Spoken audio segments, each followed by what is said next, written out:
Hindi tayo si Kristo, pero ang nakikita nila ay si Kristo. Sapagkat kung ano si Kristo, ay magiging ganun tayo.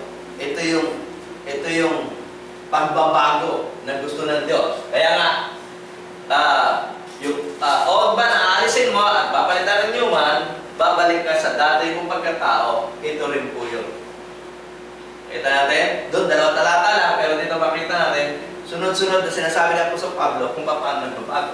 At kung ikaw ay ang pagbabagong ito rin ang sinasabi, aalisin yung old man, papalitan yung new man. Tingnan nyo, tuloy lang natin ang pagbasa doon sa Ephesians chapter 4.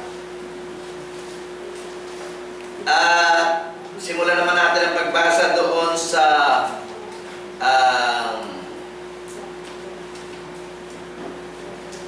20. Ngunit kayo'y hindi nangatuto ng ganito kay Kristo. Siguro mas maganda sa 17 natin basahin para makikita natin yung may aalisin at merong may huubarin at merong ibibihis na kapalit. Sabi nito, ito nga ang sinasabi ko at sinasaksihan sa Panginoon na kayo'y hindi na nagsisilakad pa gaya ng mga lakad ng mga hintil sa pagpapalalo sa kanilang pag-iisip, na sa kadiliman ng kanilang pag-iisip ay namahiwalay sa buhay ng Diyos dahil sa kahangalang nasa kanila, dahil sa pagmamatigas ng kanilang puso na sila sa di pagkaramdam ng kahihiyan ay nagpahikayat sa kalibugan upang kalakalin ang lahat ng karumihan ng buong kasakiman. Ngunit, sabi ng Apostol Pablo, kayo'y hindi nangatuto ng ganito kay Kristo. Yung pamumuhay niya, hindi niya natutunan kay Kristo yan. Iba yung itinuro ni Kristo sa inyo. Sabi sa 21, kung tunay na siya'y inyong pinakinggan at kayo'y tinuruan sa Kanya gaya ng katotohanan na kay Jesus, ang sabi po sa 22, inyong iwan tungkol sa paraan ng inyong pamumuhay na nakaraan, ang dating pagkatao. Okay, ito po, iiwan po. Sa Colosas, hugubarin. Sa Ephesians naman, iiwan. Okay? Ang sabi po doon, inyong iwan tungkol sa paraan ng inyong pamumuhay na nakaraan, ang dating pagkatao na sumama ayon sa kahalayan ng pandaraya, at kayo'y magbago sa espiritu ng inyong pag-iisip. Nakita niyo yun? Ang pagbabago po, nagsisimula sa isip. Kasi siya po yung may control sa atin, yung isip. At mababago lang ating isip kung mababago yung mga kaalamang ipapasok dito. May mga dati ng kaalaman.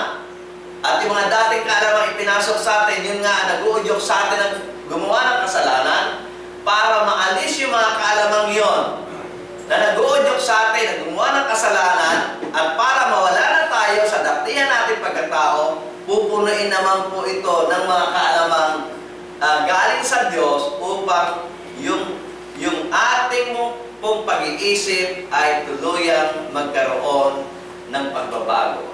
Kapag nabago ang pag-iisip, mababago ang buong pagkatao ng taong na kay Kristo.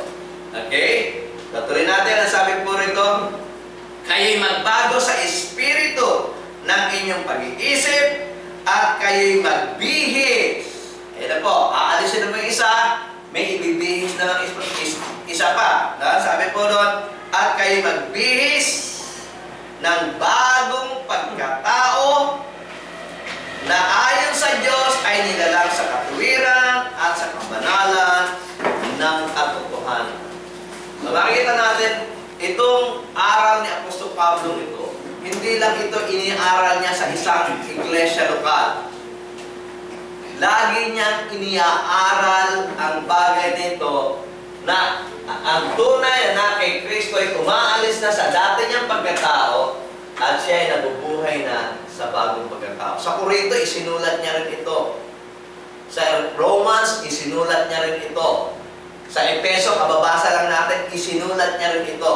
At maging dito sa Colosas, isinulat niya na ang mga tunay na ipinanganak na muli kay Kristo, ang tunay na binuhay na maguli, nakalakip niya ay ang mga taong inalis na o hinubad na ang kanilang datihang pagkatao at ngayon ay nabubuhay na sa bago niyang pagkatao. Okay?